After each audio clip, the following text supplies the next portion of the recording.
Hey, what's good, everybody? Here, edelgado here, the Caramel Conservative, coming at you live on a Monday night. And I'm actually coming at you live tonight because I actually feel like I did a bit of a disservice yesterday when I did a video.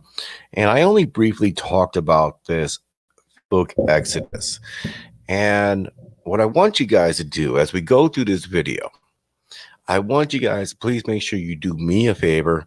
Please make sure you like, comment, share, get this video out here because I think there's something really big being missed by a lot of people as it relates to the Facebook exodus. Now, let's kind of examine this here. Why would anybody want to leave big tech? Think about this. You got Facebook, you got Twitter, you got Instagram, you got YouTube. There's a lot of money to be made on these platforms. Obviously, you see these Facebook or these social media big tech people with their influencers living like ballers, and understandably, a lot of it is fake. But there is money legitimately to be made on these platforms because they have such a wide and extensive reach.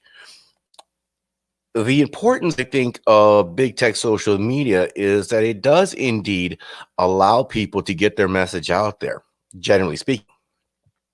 Now, the problem that we are encountering as it relates to big tech is that they have been censoring, shadow banning, just deplatforming people on these platforms for their posting, conservative commentary, conservative content creators, hell, even liberal content creators that have a conservative bent or a more moderate bent that doesn't really push the radical agenda. So, what is the backlash? Because anytime there's something like that, there's a backlash. Well, before I get into that, let me just put this out here.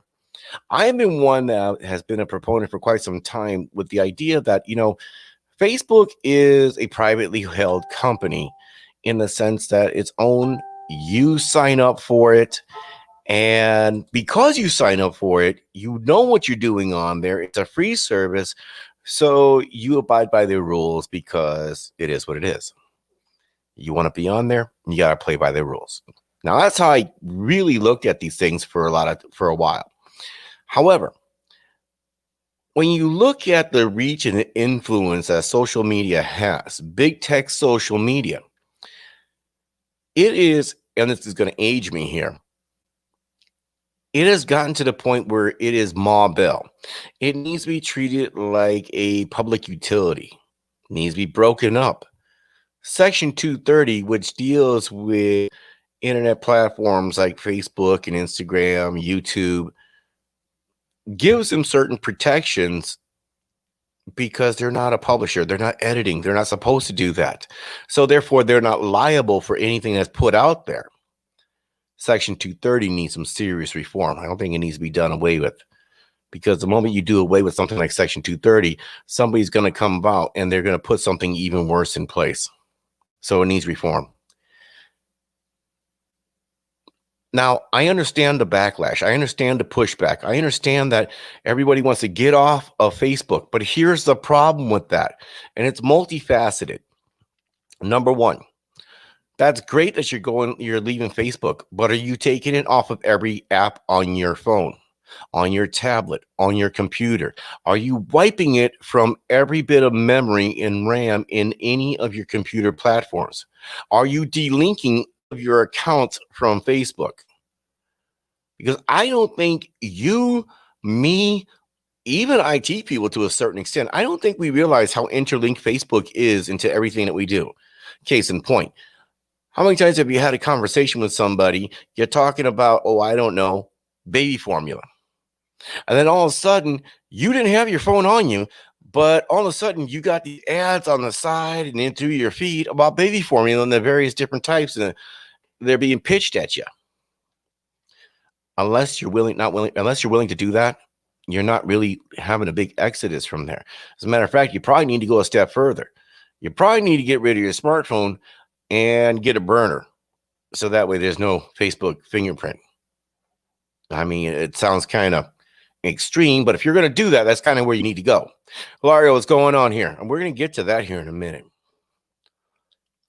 Now, I understand where everybody wants to have this massive exodus from Facebook. And Facebook is probably the biggest one that we're talking about here because I'm seeing that's the most postings on. Twitter, for the most part, and I've said this over and over again, I make no bones about it. Twitter is a cesspool of the internet. It is a complete shithole. It is nothing but a liberal soundboard where people just spew the most vile, disgusting things at one another. I'm only on Twitter because I get stories from there occasionally. I don't really participate in the back and forth. That's just not my thing. I got more important things to do. Kimberly, how are you tonight?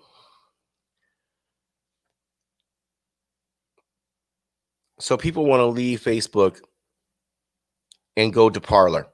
Now, I think you going to Parlor is a beautiful thing.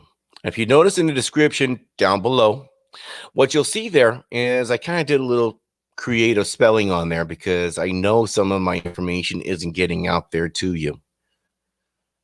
So I want this to be, like I said, share this out here and get this message out to everybody. You guys need to be on Parlor. You need to be on Minds. You need to be on MeWe. You need to be on Gab for your video services. You need to be on BitChute, Library TV. You need to be on Rumble. By the way, Dan Bongino has controlling interest in both Rumble and Parlor.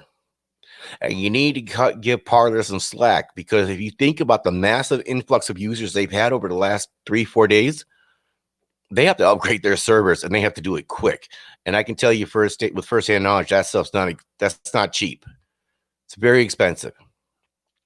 However, and Hilario alludes to this here in our chat room here. Everybody's talking about they're going to get rid of Facebook. They're going to leave Facebook. They're going to do this. Why? This is a mistake conservatives do time and time and time again. It's a classic mistake, and it is a foolish mistake. You need to double down. You need to double down on Facebook. You need to double down on Twitter. You need to double down on Instagram. And you need to have backups on there as well, too. Because you know what? They will ban you. They will suspend you. They will put you in Facebook jail. They will do all that other stuff. But they can't get all of you. And they can't get all your accounts. I mean, they'll try. Don't get me wrong. They're going to try. But they'll fail. They'll fail hard, too. My thinking here, and it's just me, you double down on big tech for one reason and one reason alone. That is the digital battlefield. And like I said before, make no mistake about it, we're at war. This could be, I'm not saying we're in a physical war, but, just, using it as an analogy or cultural war, whatever you want to call it. But in a war or a fight, you never give ground to your enemy. And as conservatives, we have done that time and time again. And I can list a bunch of different issues: public school, colleges, inner cities. We have given ground time and time again, and we decided to take our toys, go somewhere else, go to a different sandbox. And eventually what ends up happening, this is what I think a lot of you liberals or a lot of you conservatives are missing here, is that every time you think that you're taking your stuff and you're going elsewhere, you're going to go into greener pastures, or you're going to go work a few to make a better life for yourselves, what ultimately ends up happening is the liberals ultimately come and they follow you. They follow you because you create prosperity, and like all parasites will follow where there's things that are prosperous, where they can consume, and that is exactly what they do. And yes, I did say parasites. I made the analogy like that. I'm not trying to dehumanize people on the left, but the fact of the matter is that their behavior is parasitic by its very nature.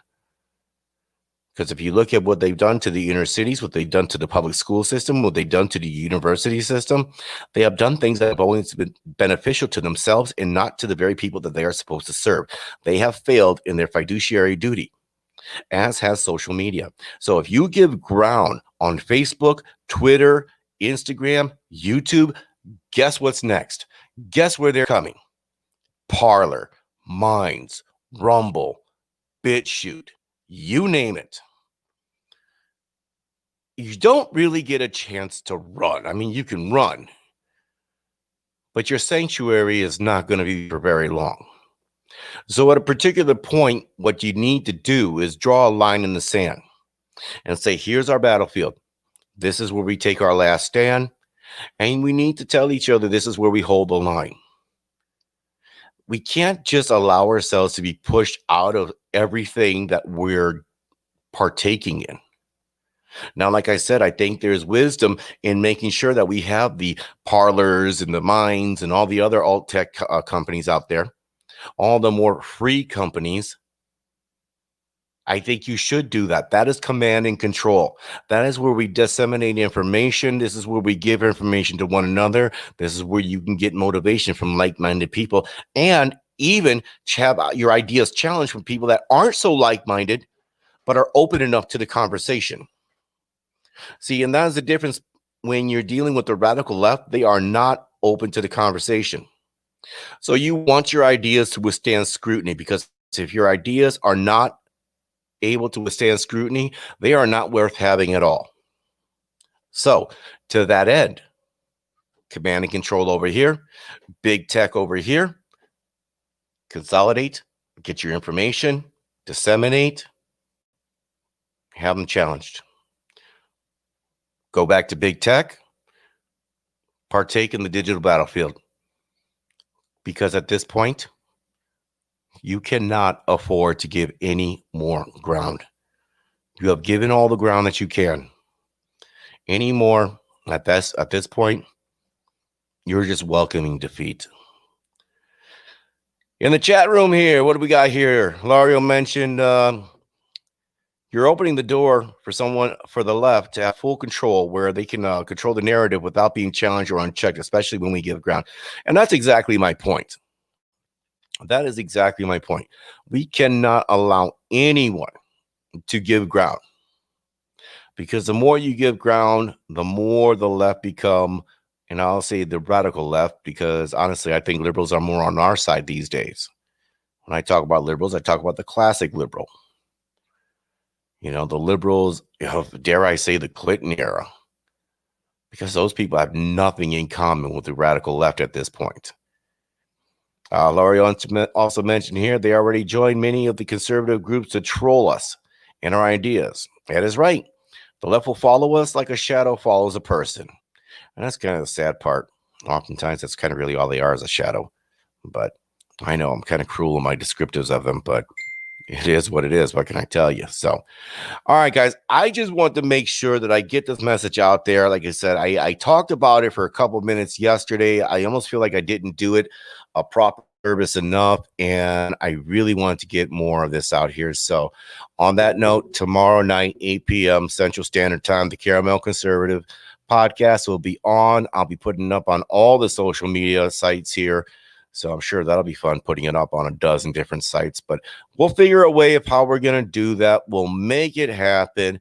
And until then, good night. God bless you. God bless the United States of America. And this election ain't over yet. Hold the line. I'm out.